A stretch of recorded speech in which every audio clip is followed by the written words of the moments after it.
মাত্র কয়েক মিনিট একটি চার্চ, 3টি কাঠের ক্রুশ ভাঙা হলো, আর শত শত মানুষের মনে আতঙ্ক। 2026 সালে ভারতে ঠিক কি ঘটছিল? কেন একের পর এক রাজ্য থেকে খ্রিস্টানদের ওপর হামলার খবর আসছিল? এগুলো কি বিচ্ছিন্ন ঘটনা, নাকি এর পেছনে আরও বড় কোনো বাস্তবতা? আজকে আমরা সেই সত্যিকারের কাহিনী নিয়ে আলোচনা করব। ভয় নয়, বিশ্বাস নিয়ে। জয় যিশু, স্বাগতম জীবন্ত বাক্যতে। সাবস্ক্রাইব না করলে এক্ষুনি করুন, বেল বাজান। ভারত পৃথিবীর একটি জনবহুল দেশ। এখানে সংবিধান প্রত্যেক নাগরিককে নিজের ধর্ম পালনের স্বাধীনতা দেয়। কিন্তু 2026 সালে বিভিন্ন আন্তর্জাতিক ও দেশীয় মানবাধিকার সংস্থার প্রতিবেদনে দাবি করা হয়, খ্রিস্টান সম্প্রদায়ের বিরুদ্ধে হামলার সংখ্যা উদ্বেগজনকভাবে বেড়েছে।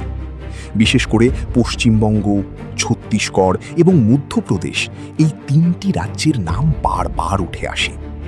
কিন্তু এই ঘটনাগুলোর মাঝেও একটি সত্যি অটল রইল, সেটা হলো যিশুর ওপর বিশ্বাস থামেনি। সুভাষগ্রাম, একটি রবিবারের আতঙ্ক।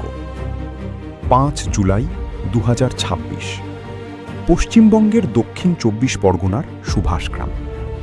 স্থানীয় খ্রিস্টান সম্প্রদায় একটি উপাসনালয় নির্মাণ করছিল, কিন্তু বিভিন্ন প্রতিবেদনের মতে সেদিন একদল লোক এসে নির্মাণাধীন কাঠামোতে হামলা চালায়।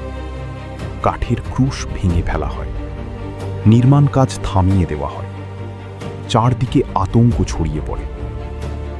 বেঙ্গল খ্রিস্টান কাউন্সিলের হেরোদ মল্লিক অভিযোগ করেন, প্রথমে হামলা, তারপর উল্টো খ্রিস্টানদেরই অভিযুক্ত করা হচ্ছে। সেদিনের সেই ভিডিও অনেক মানুষের মনে একটি প্রশ্ন তৈরি করে, এটি কি শুধুই একটি ঘটনা, নাকি আরও অনেক কিছুর শুরু? বাইবেলে মথি 5 অধ্যায়ে 10 পদে বলা হয়েছে, ধন্য তারা যারা ধার্মিকতার জন্য নির্যাতিত হয়, কারণ স্বর্গের রাজ্য তাদেরই। যিশু আগেই বলে গেছেন, নির্যাতন আসবে, কিন্তু পুরস্কারও আছে। একের পর এক হামলার অভিযোগ। সুভাষগ্রামের পর আরও বিভিন্ন জায়গা থেকে একই ধরনের খবর আসে। মুর্শিদাবাদে একজন খ্রিস্টান বিধবাকে মারধর এবং তার বাড়ি ভাঙচুরের অভিযোগ ওঠে। বাঁকুড়ায় একটি প্রার্থনা সভায় হামলার অভিযোগ করা হয়। বাইবেল নিয়ে যাওয়া হয়, নারী ও শিশুদের আটকে রাখা হয় বলে অভিযোগ। মধ্যপ্রদেশের জবলপুরে একটি খ্রিস্টান শিক্ষা প্রতিষ্ঠানে পাথর নিক্ষেপের খবর আসে। প্রতিটি ঘটনার পেছনে একটি অভিযোগ বারবার উঠে আসে, জোরপূর্বক ধর্মান্তকরণ। তবে চার্চ নেতারা এই অভিযোগ অস্বীকার করেন। তাদের বক্তব্য, তারা শুধু সংবিধান প্রদত্ত ধর্মীয় স্বাধীনতার অধিকার প্রয়োগ করছেন। প্রত্যেক ধর্মেরই অধিকার আছে সুসমাচার প্রচার করার। বাইবেল বলে, প্রেরিত 5 অধ্যায় 29 পদে, মানুষের চেয়ে ঈশ্বরের আজ্ঞা পালন করা আমাদের উচিত। প্রথম শিষ্যরাও নির্যাতনের মুখে থামেননি, এবং এখনও খ্রিস্টানরাও থামেননি এবং থামবে না। সবচেয়ে ভয়াবহ হামলার অভিযোগ। 31 মে 2026, ছত্তিশগড়ের সুকমা জেলা। একটি ছোট্ট প্রার্থনা সভা চলছিল। হঠাৎ প্রায় 100 জনের একটি দল সেখানে হামলা চালায়। কুড়াল, লোহার রড, ধারালো অস্ত্র নিয়ে উপাসকদের ধর্ম ত্যাগ করতে চাপ দেওয়া হয় বলে অভিযোগ।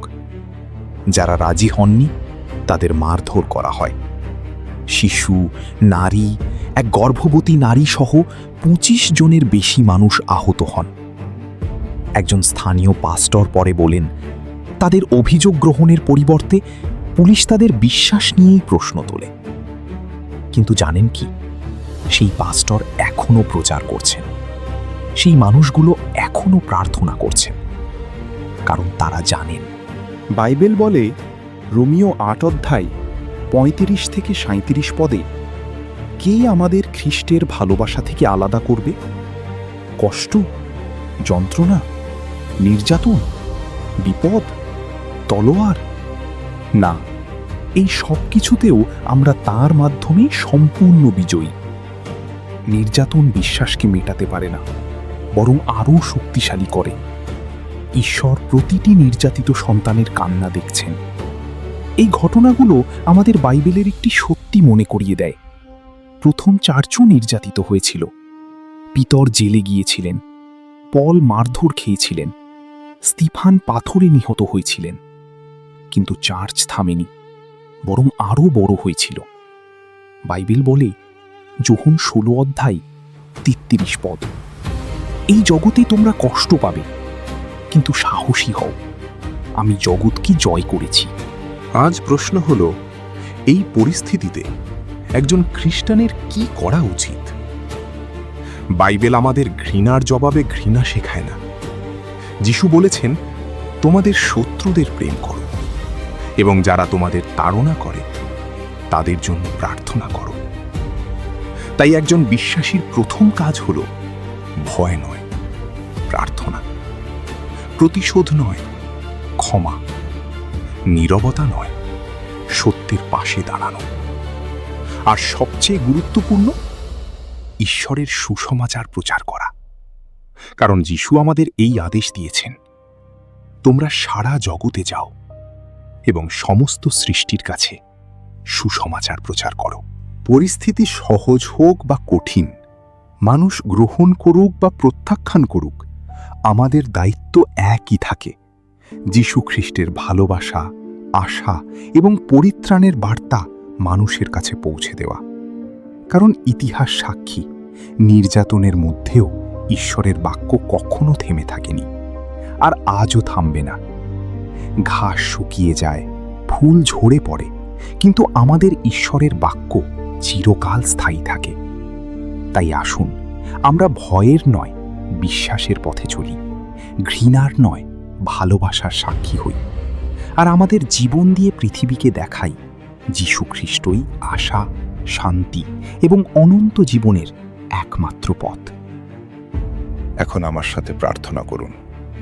হে প্রভু যিশু, আজকে আমরা তাদের জন্য প্রার্থনা করছি যারা তোমার নামের জন্য কষ্ট পাচ্ছেন। ভারতের সেই খ্রিস্টান পরিবারগুলোর জন্য যাদের উপাসনালয় ভাঙা হয়েছে, যাদের ঘর ছাড়তে হয়েছে, যাদের মারধর করা হয়েছে। প্রভু, তাদের সুরক্ষা দাও, তাদের বিশ্বাস আরও শক্তিশালী করো, তাদের হৃদয়ে শান্তি দাও। আর হে প্রভু, যারা এই নির্যাতন করছে তাদেরও তোমার ভালোবাসা দেখাও, তাদের হৃদয় পরিবর্তন করো। এই পৃথিবীতে প্রতিটি মানুষ যেন শান্তিতে বাঁচতে পারে, প্রতিটি মানুষ যেন নিজের বিশ্বাস নিয়ে ভয়মুক্তভাবে থাকতে পারে। প্রভু, তুমি জগৎকে জয় করেছ, সেই জয় এই নির্যাতিত মানুষগুলোর জীবনেও প্রকাশ পাক। যিশুর নামে আমেন। এই নির্যাতিত খ্রিস্টান ভাই বোনদের জন্য কমেন্টে লিখুন, প্রভু তাদের রক্ষা করুন।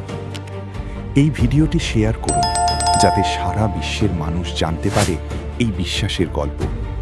সাবস্ক্রাইব করুন, বেল বাজান, পরের ভিডিও মিস করবেন না। ঈশ্বর আপনাকে ও ভারতের সেই নির্যাতিত প্রতিটি মানুষকে আশীর্বাদ করুন। জয় যিশু।